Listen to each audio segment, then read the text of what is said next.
everyone, welcome back to my channel, Adventures with Amira. Today I wanted to go over things I've learned after 9 years on YouTube. Number one, do not expect this to be a get-rich-quick scheme. It definitely takes a lot of work to do YouTube, and I'm not going to explain to you just exactly the way that other people do.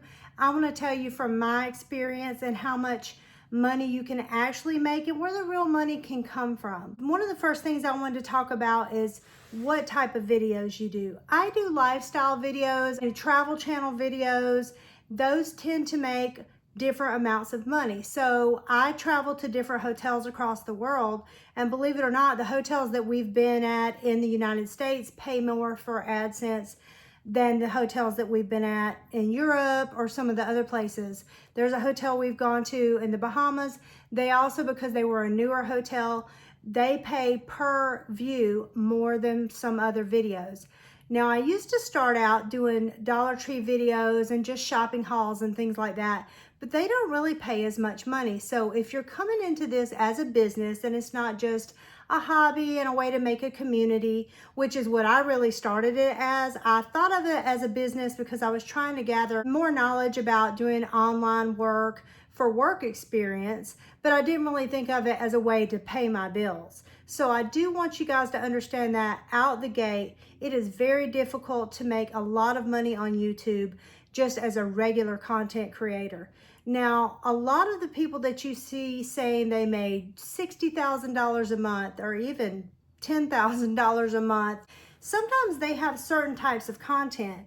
And it seems like the biggest level of payment that you get for content on YouTube is for other people selling technology to do YouTube. Different types of apps that you can use. They're promoting computers. They're promoting different types of systems that help you make your YouTube video. And then there's the content creators that do a lot of product promotion for themselves. So they're getting a whole separate stream of income, such as writing an ebook. If you're a great writer, you can write books and sell them on Amazon. It takes a lot of work, but if you're into that, why not? If you enjoy writing, I do think that is a viable source of income if you know how to promote yourself. And that's the second thing I want to talk about, is that YouTube expects you to promote yourself.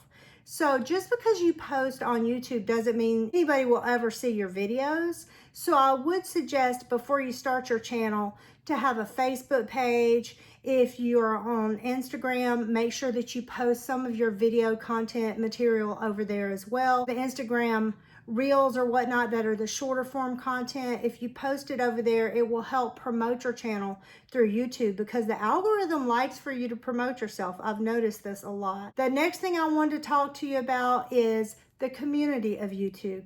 Now, there are some amazing people that I have met over the last 9 years, friendships that I still have, people I talk to on a regular basis, people I've exchanged gifts with. Like, it's really a chance for you to make a community for yourself, especially if you're into something unique. Say you're a person that's into certain types of books, there's probably going to be an entire community for you out here. And a lot of the people are so lovely and so kind.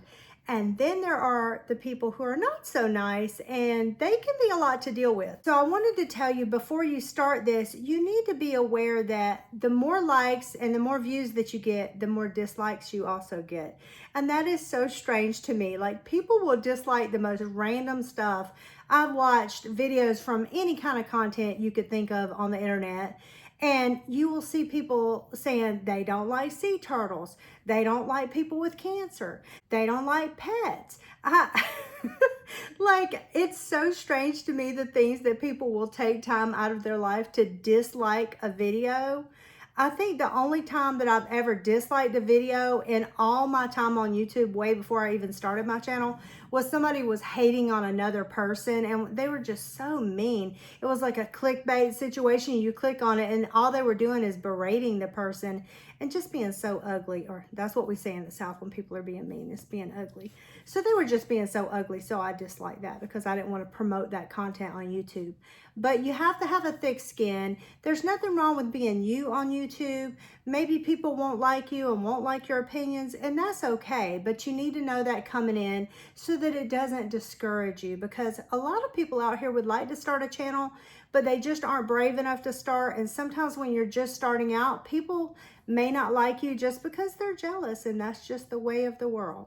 Another thing I've learned while having this channel is that people will comment from across the world, and it gives you a really valuable way to have insight into other cultures and other experiences.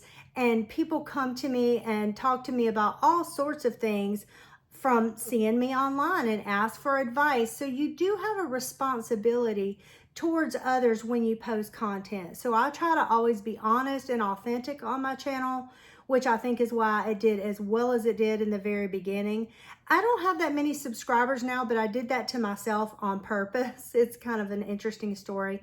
We started having a little bit of a stalker situation, not just me, but it was my family. And they were sending things to our P.O. box about like my kids, and it was just kind of creepy and weird. And so I backed off of YouTube for quite a while, even though I never showed my children's faces or anything. It creeped me out so bad. And now I'm in a place I feel better and feel more secure. And my kids are a lot older. My son is in college now, and my daughter is a teenager. And God help if anybody messes with her. She is tough. So I don't worry about them as much as I did when they were little.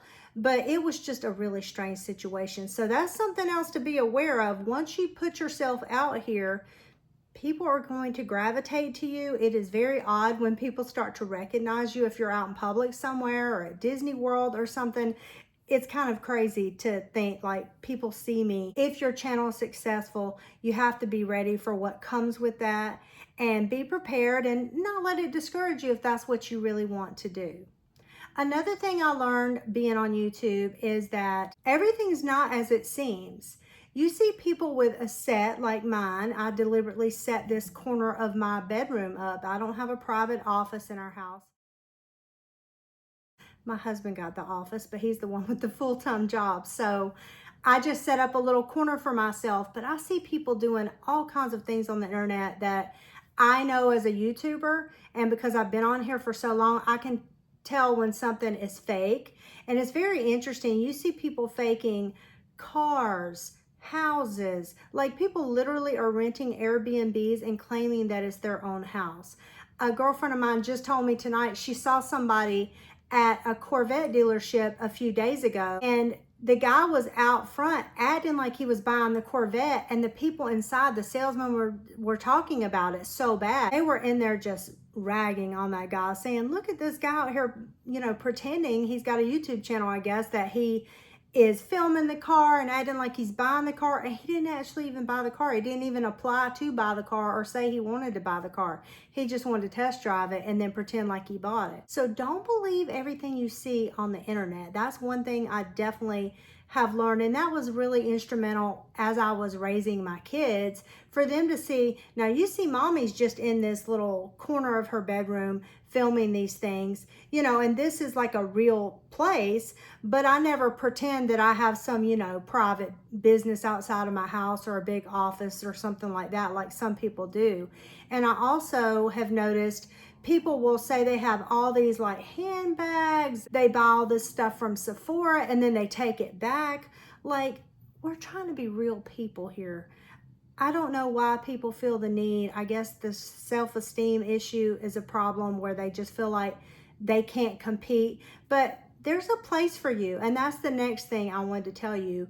I mentioned this in my last video about reasons to start your YouTube channel in 2025, but I just wanted to let you guys know, no matter what you're into, no matter how old you are, what country you're from, there's a place for you on YouTube.